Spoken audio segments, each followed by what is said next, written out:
Long, long, long ago, when the earth was still young and the spirit still walked among the people, there lay a village called Loran. Loran was once a place of laughter and calm. The wind carried songs instead of cries. The paths were safe and women walked freely under the sun. But seasons changed and so did the hearts of men. The young men of Loran grew wild and cruel. They forgot the teachings of their fathers and the warnings of their mothers. They forgot that strength was meant to protect, not to wound. They lay in wait along village paths.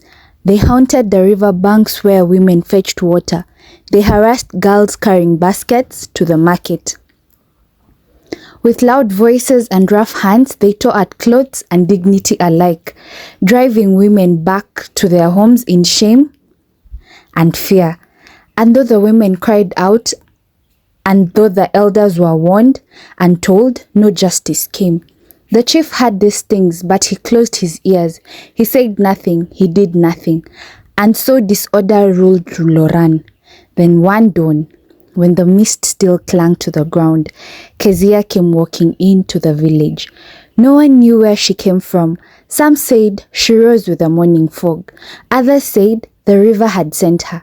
She was a maiden of rare beauty, with long black hair like midnight silk, eyes deep as ancient waters, and a presence that made even the birds fall silent.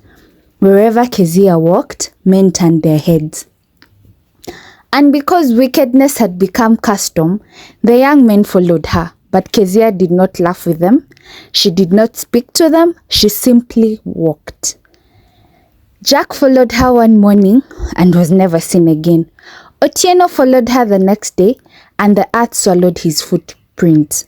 One by one, the young men followed Kezia along winding paths, past hills and thickets, and one by one, they vanished. Soon, the village filled with mourning. Mothers beat their chests and tore their clothes. They went before the chief and cried, "Our sons leave at sunrise and do not return. We find no tracks, we find no bodies, and we definitely have no answers."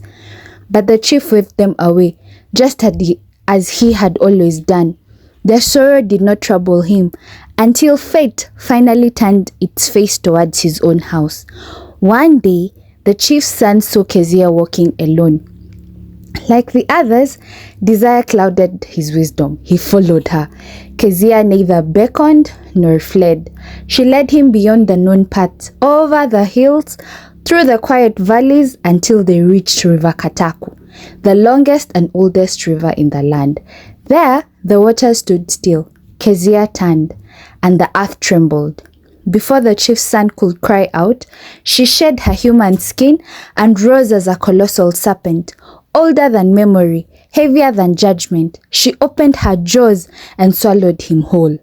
Days passed, then weeks, then months. The chief searched for his son in despair.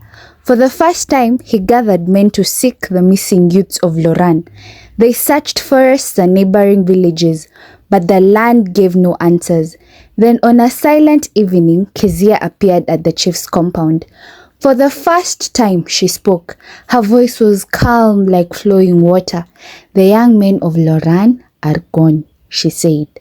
"They were taken by the consequences of their deeds. They have been chewed by fate, digested by justice, and they shall not return." She looked upon the chief and said, "Teach your sons respect. Teach them restraint. For when wrongdoing is ignored, the spirits themselves rise to correct it." Fear gripped the village.